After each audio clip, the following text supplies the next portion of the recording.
Indian stock market में 7,000 से ज्यादा कंपनियां लिस्टेड हैं और ज्यादातर कचड़ा है। और अगर इस कचड़े के ढेर से सोना ढूंढना है तो हमें एक इन्वेस्टिंग स्ट्रेटेजी फॉलो करनी पड़ेगी, जो कि है कॉफी कैन इन्वेस्टिंग। 2014 में एक हैरान कर देने वाली रिसर्च हुई।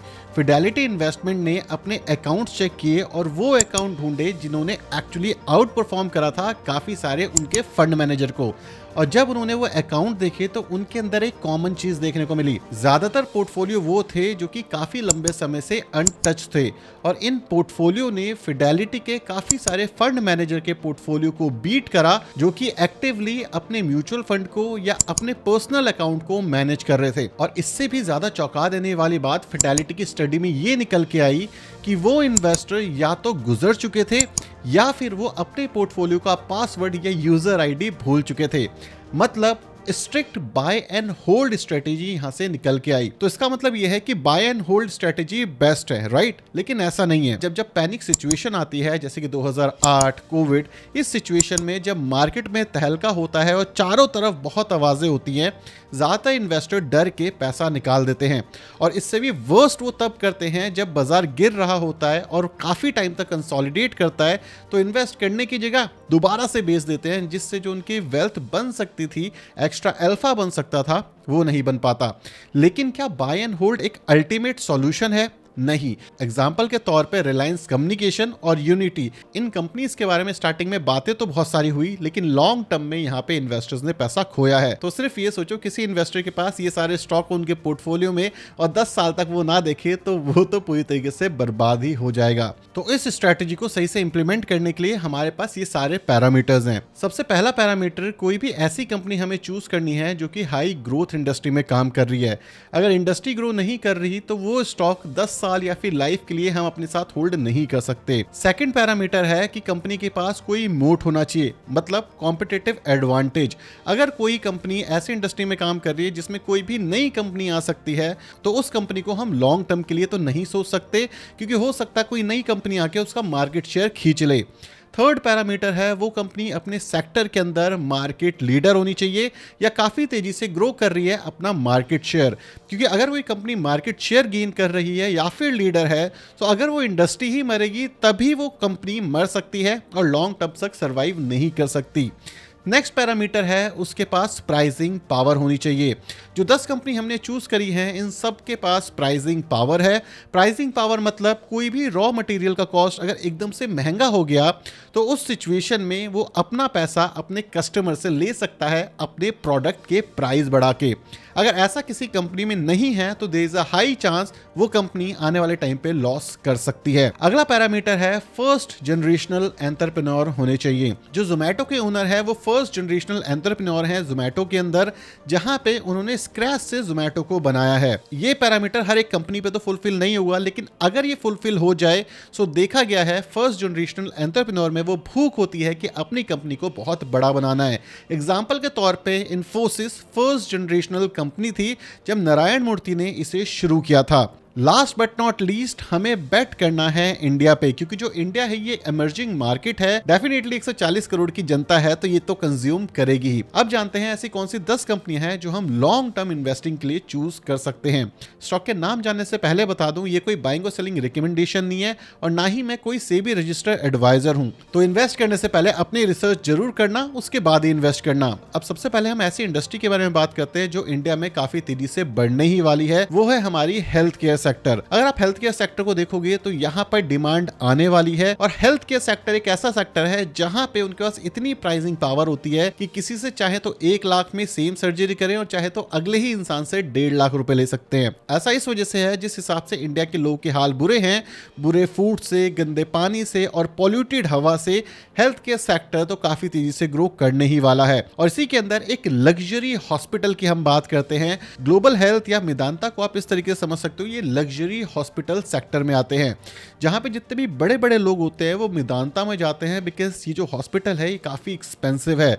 ये मेनली कैंसर ट्रीटमेंट में काम करता है और मल्टी स्पेशलिस्ट हॉस्पिटल है। और दुनिया में कहीं पे भी हाई ग्रोथ कंपनीज को देखें तो जो भी कंपनी प्रीमियम चार्ज कर पाती है अपने कस्टमर से, वो काफी तेजी से ग्रो करती है। सेकंड पिक है हमारी मैक्स हेल्थ केयर इंस्टीट्यूट। और मैक्स हेल्थ केयर हमने इसलिए चूज करा है बिकॉज इंडिया के अंदर ये मार्केट लीडर है मल्टी स्पेशलिटी हॉस्पिटल में। ये भी semi luxury health care services provide करते हैं अपने कस्टमर को। तो जिस हिसाब से हेल्थ केयर इंडस्ट्री बढ़ रही है, ये दोनों कंपनियां यहाँ पे मार्केट लीडर बन सकती हैं और ये इंडस्ट्री एक्चुअली सनराइज सेक्टर में है। अगला जो हमारा सेक्टर है, इसके ऊपर इंडियन इकोनॉमी टिकी हुई है एज ऑफ नाउ, और इस सेक्टर का नाम है आईटी। और जब भी हम आईटी की बात करते हैं तो आईटी सर्विसेज आता है, जो एक्चुअली इस समय पे एक डाइंग इंडस्ट्री है, क्योंकि एआई के आने के बाद ये सारे के सारे जो वेबसाइट बनाना या सॉफ्टवेयर बनाना काफी आसान हो चुका है। तो इसी वजह से हमने ऐसी आईटी कंपनीज चूज करी हैं जो कि डिफरेंट तरीके के आईटी बिजनेस में इन्वॉल्व हैं। केपीआईटी ग्लोबल टेक्नोलॉजी कंपनी है जो कि सॉफ्टवेयर सॉल्यूशन प्रोवाइड करती है ऑटोमोबाइल में, मतलब ये ट्रेडिशनल आईटी कंपनी नहीं है। और जो चौथा स्टॉक है हमारा, उसका नाम है परसिस्टेंट सिस्टम। ये as of now mainly IT services provide करने में काम करते हैं, लेकिन इनका जो बिजनेस है वो एक्चुअली चेंज हो रहा है। आईटी सर्विसेज के साथ आईटी सॉल्यूशन में ईपीआर सिस्टम बनाते हैं और एआई के ऊपर भी इन्होंने काम करना शुरू कर दिया है।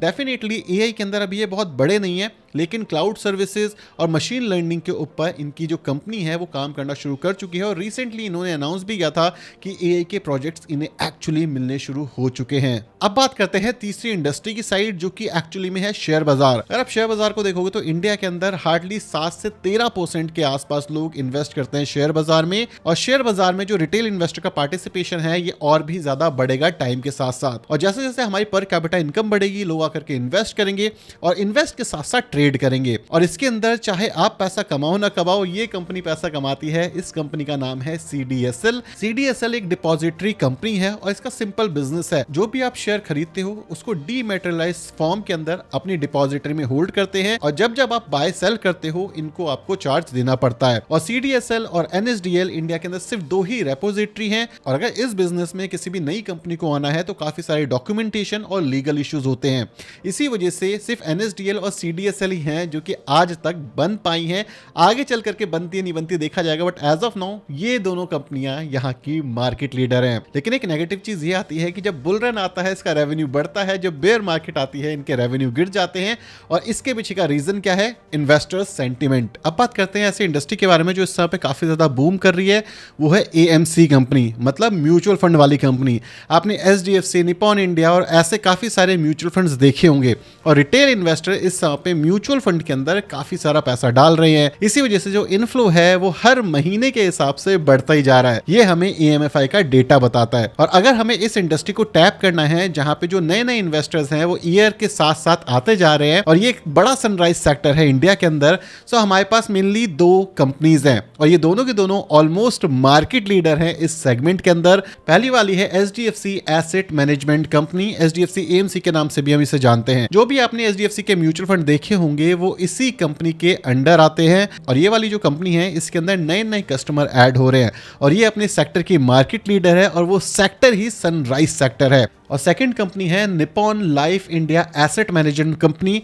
निपॉन के म्यूचुअल फंड तो अपने आप में ही काफी ज्यादा पॉपुलर हैं, तो इसी वजह से ये दोनों कंपनी हमने रखी है। एचडीएफसी मार्केट लीडर है और सेकंड सबसे ज्यादा कस्टमर निपॉन इंडिया के पास हैं। अब अपने अगले सेक्टर की बात करते हैं, क्योंकि जो इंडिया के लोग हैं वो एस्पिरेशनल क्लास की साइड मूव हो रहे हैं। एस्पिरेशनल क्लास मतलब पहले सारे के सारे लोग गाड़ियां चलाते थे, 2 व्हीलर चलाते थे। आज की डेट में हर इंसान को 4 पहिया गाड़ी चाहिए। अगर हम 4 व्हीलर की बात करें तो इंडिया में महिंद्रा एंड महिंद्रा काफी बढ़िया काम कर रहा है। तो इसी वजह से महिंद्रा एंड महिंद्रा हमारी वॉच लिस्ट में फॉर श्योर होना चाहिए। महिंद्रा 2 व्हीलर, 3 व्हीलर और 4 व्हीलर में मार्केट लीडर है, और 4 व्हीलर के अंदर second largest market share Mahindra and Mahindra का पास है। और अपने आप में एक बहुत बड़ा मोट है, क्योंकि जिस हिसाब से इनकी कंपनी सेल कर रही है और नए नए प्रोडक्ट लॉन्च कर रही है, लोगों के बीच में एसयूवी की डिमांड बढ़ रही है, महिंद्रा धीरे धीरे करके मार्केट शेयर खींच रहा है मारुति से। और अगर 4 व्हीलर की बात हो गई तो ईवी को कैसे भूल सकते हैं, बिकॉज एनवायरनमेंट जितना बड़ा कंसर्न है,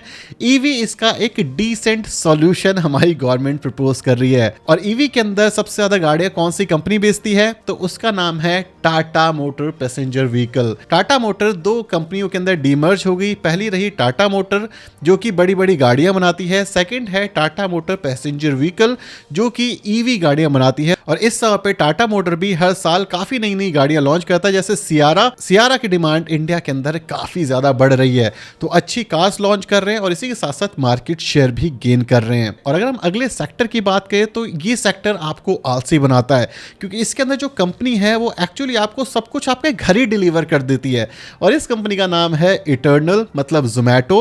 अब जोमैटो अपने आप एक बिजनेस है, लेकिन इटर्नल के अंदर काफी सारे छोटे छोटे बिजनेस भी आ जाते हैं, लेकिन ओवरऑल जो मेजर बिजनेस है वो है जोमैटो। और जोमैटो जिस हिसाब से जिंजीज के बीच में फेमस हो रहा है और जितना ज्यादा ऑर्डर वॉल्यूम इसका बढ़ रहा है, देखा जाता है कि ये आने वाले टाइम पे ग्रो करेगा ही करेगा।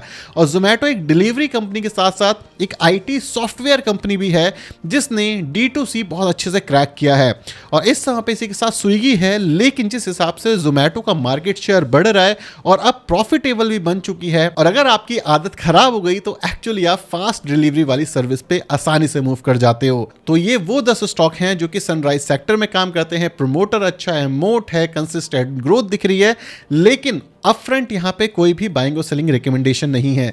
अगर हम लॉन्ग टर्म की बात कर रहे हैं तो SIP स्टॉक में करेंगे तो अच्छा रहेगा, ताकि हम फंसे नहीं। इन्वेस्टमेंट सिर्फ तब करनी है जब आप अपनी रिसर्च कर लो या अपने एडवाइजर से पूछ लो तभी। तो अगर आपको वीडियो पसंद आए तो वीडियो को लाइक और चैनल को सब्सक्राइब कर देना। Thank you so much for watching this video. Bye bye.